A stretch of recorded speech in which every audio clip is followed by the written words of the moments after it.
এক সপ্তাহ আগে বিপুল পরিমাণ ইয়াবা উদ্ধার হওয়ায় মাদক পাচারকারীর সন্দেহে কক্সবাজারের উখিয়া থেকে 7 জনকে গ্রেফতার করে বিজিবি।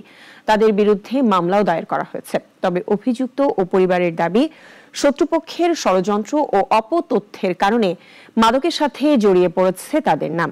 মিসবাহ আজাদের রিপোর্ট, জানাচ্ছেন শাশ্বতী সরকার। 9 সেপ্টেম্বর রাতে সীমান্ত পিলার BD-21 সংলগ্ন এলাকায় অভিযান চালায় বিজিবির একটি বিশেষ টহল দল। অভিযানে মালিকবিহীন প্রায় 3 লাখ ইয়াবা জব্দ করেন তারা, যার বাজার মূল্য প্রায় 8.5 কোটি টাকা। পরদিন এ নিয়ে মাদক পাচারের অভিযোগে 7 জনের বিরুদ্ধে উখিয়া থানায় মামলা করেন বিজিবি কর্মকর্তা হাবিলদার মোহাম্মদ সেলিম রানা। এদিকে শত্রুপক্ষের ষড়যন্ত্রের কারণে ও প্রকৃত অপরাধীদের বাঁচাতে অপতথ্য দিয়ে তাদের ফাঁসানো হচ্ছে বলে দাবি মামলার অভিযুক্তদের। এ নিয়ে সংবাদ সম্মেলন করেছেন তারা। আরা ইয়াবার সাথে জড়িত নাই, ইয়াবার সাথে কোনো ধরনের লেনদেন নাই। আরা কোনো নিরীহ মানুষ, কিয়াম ডালমারি হা, কিয়াম আসাই হা, দিন মজুরি করে আরা হামগই। তো ধরনের বড় বড় মামলা কি জন্য দিয়ে আর না নন্ত্রা হাসে কি চাই না সুস্থ বিচার চাই।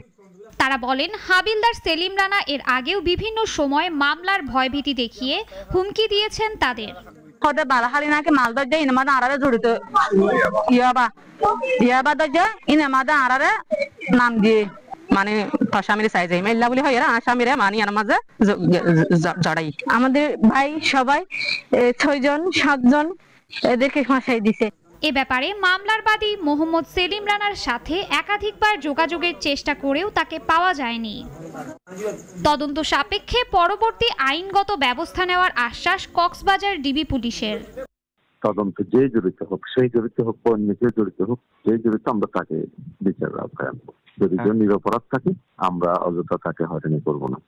সীমান্ত এলাকায় আইন শৃঙ্খলা রক্ষাকারী বাহিনী সাধারণ মানুষকে অহেতুক সন্দেহ করায় বারবার ভোগান্তিতে পড়তে হয় বলে জানান স্থানীয়রা।